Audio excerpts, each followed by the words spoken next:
You watch them look directly into your eyes and tell you they're fine, that nothing's wrong, that they don't need anything from you. And some part of you knows, something in your body registers the discrepancy. What you're hearing and what's actually true exist in two different universes. But here's what makes the avoidance deception so uniquely devastating. They believe what they're telling you. Hi, I'm Roman, your guide into the unconscious.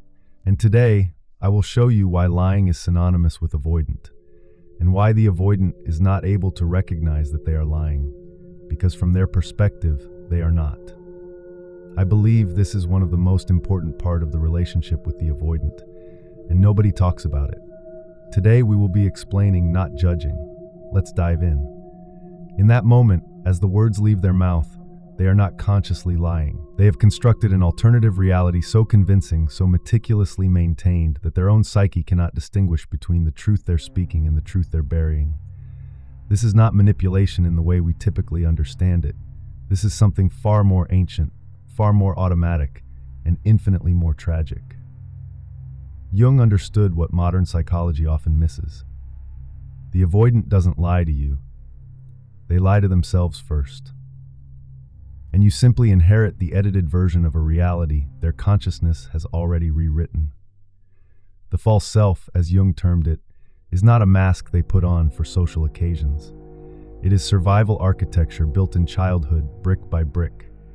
Each brick was laid in a moment when the truth became too dangerous to acknowledge, when authentic expression led not to connection, but to abandonment, when showing what they actually felt resulted in punishment, withdrawal, or the terrifying absence of the parent they needed to survive. Imagine a child, perhaps 3 or 4 years old, running to their mother with tears streaming down their face. They've fallen, they're hurt, they need comfort, but instead of being held, they're told to stop crying, that they're being too much, too sensitive, too needy. Or worse, they're met with complete emotional absence. A parent who simply cannot attend to their pain because that parent is drowning in their own unprocessed trauma. In that moment, that child faces an impossible choice that will echo through every relationship they ever attempt to build. They can have their truth, or they can have connection, but not both. The nervous system, in its brutal wisdom, has already calculated the cost. So the psyche does something extraordinary. It doesn't just suppress the feeling. It edits reality before consciousness can even register what's happening. The pain gets rerouted, filed away, locked in a vault that the conscious mind no longer has access to. In its place, a new story emerges. I don't need comfort, I'm fine, I can handle this alone. The child learns to perform okayness so convincingly that eventually they forget they're performing at all. The acceptable self, the one who doesn't need, doesn't feel, doesn't ask, becomes the only self they know. And the actual self, the one with needs and fears and longing, gets exiled into what Jung called the shadow. The shadow is not evil. It is not the dark, twisted part of us that wants to do harm. The shadow is simply the repository of everything we had to disown in order to survive. For the avoidant, the shadow holds all the truths too dangerous to speak, too vulnerable to acknowledge, too terrifying to feel. The shadow knows they're not fine. The shadow remembers every moment of abandonment, every time their authentic expression was met with rejection. The shadow carries the grief, the rage, the desperate longing for connection that the conscious self had to bury. But here's where it becomes truly complex. Dissociation, this splitting off from one's own inner reality, is not a malfunction, it is a feature. It is the mind's most sophisticated defense mechanism. Because to truly know the truth, to really feel it, would mean confronting the unbearable reality that the people who were supposed to love them unconditionally could not or would not show up. And for a child whose survival depends on those people, that truth is literally unthinkable. So the psyche fragments. It creates compartments. It builds walls between what happened and what can be consciously remembered. This is why the avoidant doesn't remember what they never allowed themselves to feel. You cannot recall what you never fully experienced in the first place. The nervous system, in its desperate attempt to protect them, edited the footage in real time.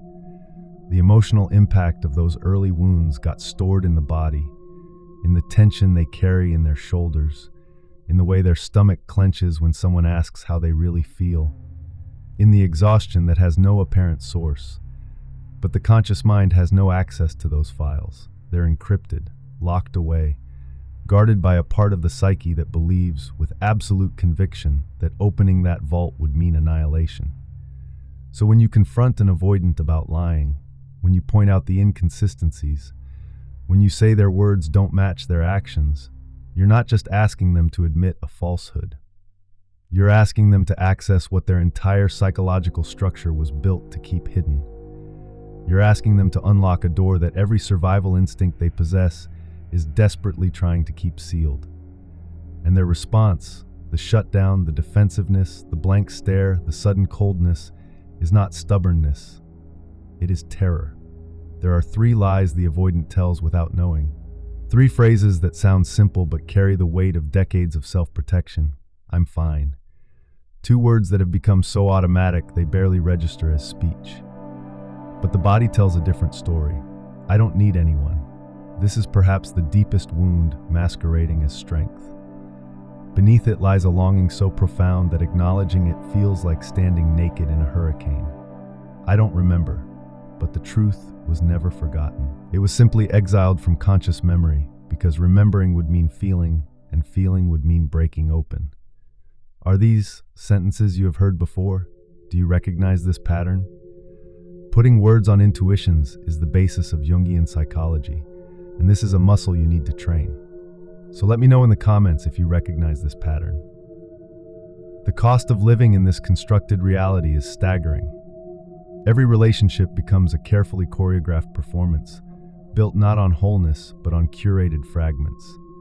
The gap grows wider with each passing year. The distance between who they present and who they actually are becomes a chasm. And the terror is not that others will discover this gap, but that they themselves will have to look directly into it. So the avoidant eventually isolates, not out of preference, but out of necessity, because it becomes easier to be alone than to maintain the performance, easier to disappear than to risk being truly seen. But there comes a threshold moment, a point of collapse that Jung understood as absolutely necessary for transformation. The constructed self eventually begins to fracture under its own weight. The lies can no longer hold, not because someone exposes them, but because the psyche itself rebels against the fragmentation. This is not failure. This is the beginning of individuation, the journey from fragmentation to wholeness, from the false self to the authentic self, from unconscious lying to conscious living. The crisis that feels like disintegration is actually a portal, an invitation from the deepest part of your being to finally meet the truths you have been running from since childhood. The awakening is terrifying because it demands something the avoidant has spent their entire life avoiding. It asks you to turn toward what you have turned away from, to feel what you have refused to feel, to know what you have protected yourself from knowing. But here is what Jung discovered in his own descent. The truths you fear will destroy you are the very truths that will set you free. The shadow does not want to annihilate you. It wants to be integrated. It wants to come home. Thank you for staying with me until the end of this video. I'm working on my lifestyle work, the complete guide to the empath's awakening. It's a free and collaborative work, and I need your stories, your feelings to make it perfect. So you want to help me? Link is in the description. Anyways, I'll see you next time.